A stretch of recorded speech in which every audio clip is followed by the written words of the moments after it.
or had already gone on. Comments.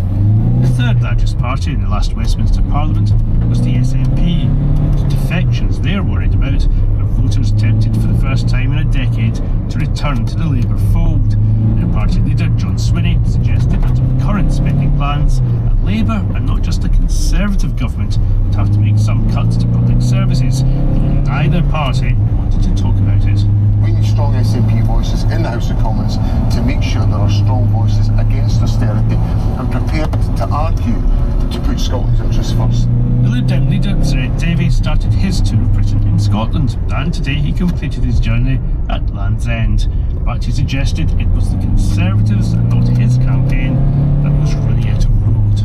It's time for a change. The Conservatives have to go. And across Cornwall and across the West Country, we've shown it's the Liberal Democrats who can beat the Conservatives. The task in the remaining hours of the campaign for the Conservatives and SNP is to shore up support.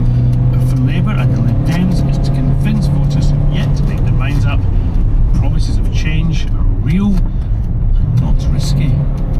You can find a full list of the candidates standing in West Ham and Beckton on the BBC News website. The Electoral Commission has said the system for voting by post is creaking, but doesn't have what it called systemic problems, following reports of some voters not receiving their ballots. The government has set constituencies in Scotland and southern England. Royal Mail has insisted there's no backlog and that ballot papers will be delivered in time for Thursday's election. Our political correspondent Susan Hugh reports. Thanks in part to a snap election during the summer holiday season, around 10 million people are estimated to want a postal vote. That's a fifth more than in 2019.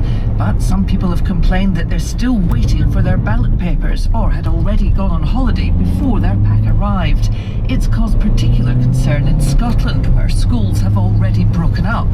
Alice Graham, an Edinburgh University student, has headed off to Brighton for a summer internship. It's overcrowded on Thursday at 10 o'clock, but somehow I've magicked up a new prison on Friday morning. That isn't going to happen.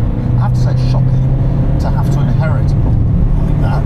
The Conservatives have been attacking the Labour leader's work ethic when he said he'd try to protect Friday evenings with his family if he becomes Prime Minister. Sakir told reporters it would be really difficult to do this in office, but Tory attempts to portray him potentially as a part-time Prime Minister were pathetic and hysterical. Rishi Sunak's main focus, though, isn't so much what Sakir wouldn't do, but what the Conservatives claim he would. I don't want to see a Labour government come in and raise people's taxes, damage their financial security, make migration even higher than it is. I don't think that... Weather front approaches from the west, bringing rain that'll be heavy at times tonight to northwest Scotland and Northern Ireland. That's going to spread eastwards throughout the night, reaching eastern England. By the time we get to dawn, it'll be really quite cloudy for the second half of the night for most of us. To raise areas where we need to bring resources in. Rachel Reeser said Alison McGovern. I think we very much got the picture there. We do need to leave it there. But Alison McGovern, Labour's Minister, Shadow Minister. Thank you for that. Now, very quickly, new streaming service to rival Netflix on one of the platforms launching in the UK. It's called Tubi. It's run by Fox Corporation. Big in the US.